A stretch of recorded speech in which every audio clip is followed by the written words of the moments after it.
other social reform movements related to gender development.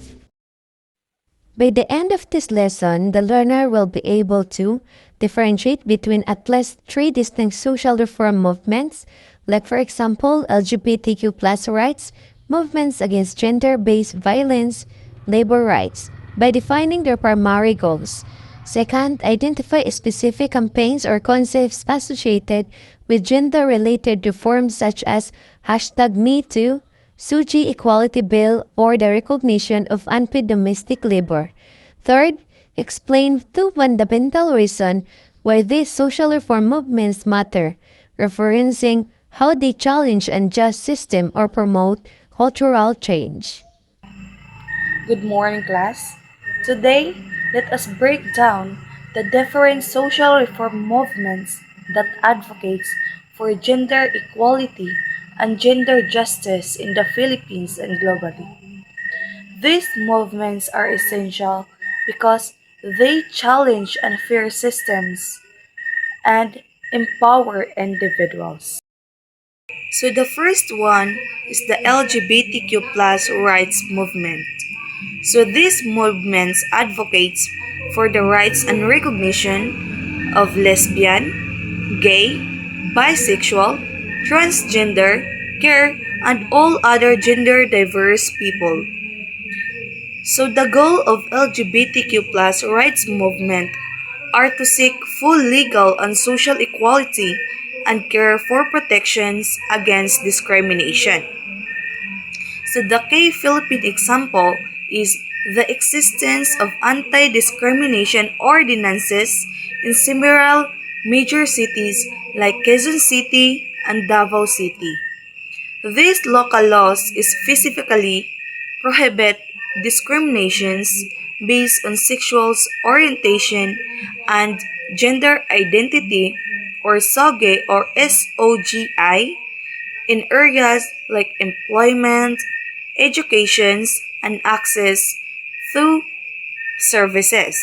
So the national legislation or the SOGI Equality Bill is the national effort which is still pending in Congress. Its passage would ensure nationwide protection. The second one is the movements against gender-based violence or the GBV. So this is a critical area that focuses on ending violence which disproportionately affects women and marginalized gender.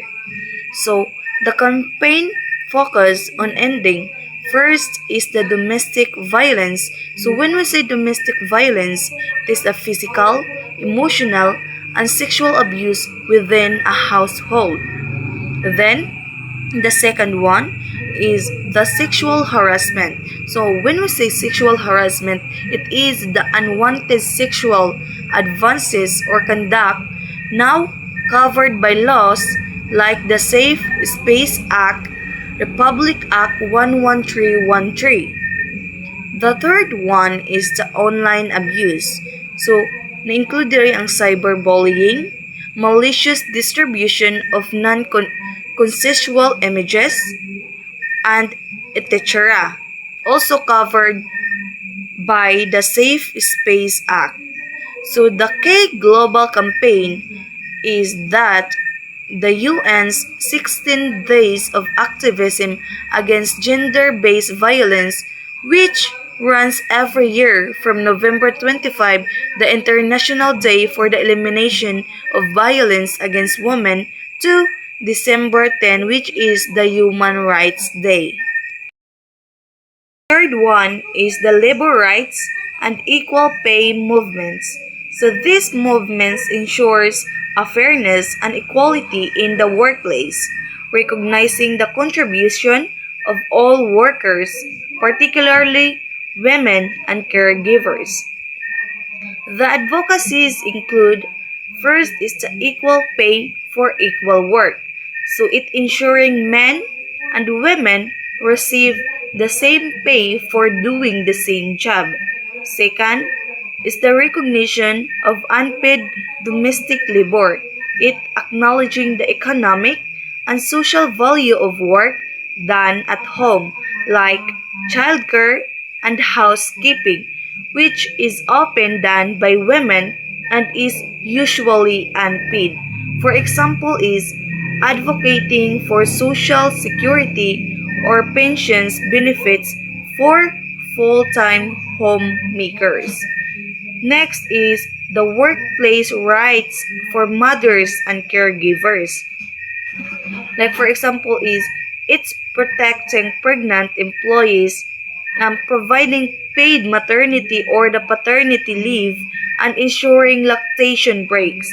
So the Magna Carta of Women or the Republic Act 9710 and the Anti-Violence Against Women and Children Act or the Republic Act 9262 provides protection in this area. The fourth one is the digital feminism and online activism. So this leverages the power of the internet and social media to raise awareness and organize campaigns for gender issues.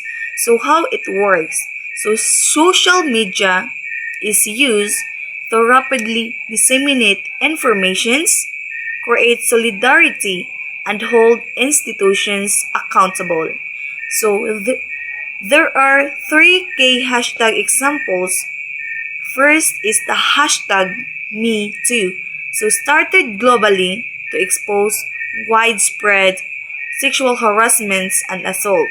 For example is individuals sharing personal stories of workplace abuse to show how common the problem is. The second one is the hashtag babae ako or I am a woman. A Filipino feminist resistance movements against misogynistic and oppressive comments or actions, particularly by political figures. The third hashtag is hashtag hija ako or I am a daughter, used against victims blaming. Example is when a victim of sexual abuse is questioned about their clothing or actions, this hashtag is used to remind society to blame the perpetrator instead. Why do these movements matter? So, in summary, these movements are vital because they, first, challenge unjust system. They actively dismantle social norms and laws that unfairly benefit one gender or group over another. Second is promote policy change. They lead to the creation of new laws like the Safe Spaces Act that protects everyone's rights and dignity.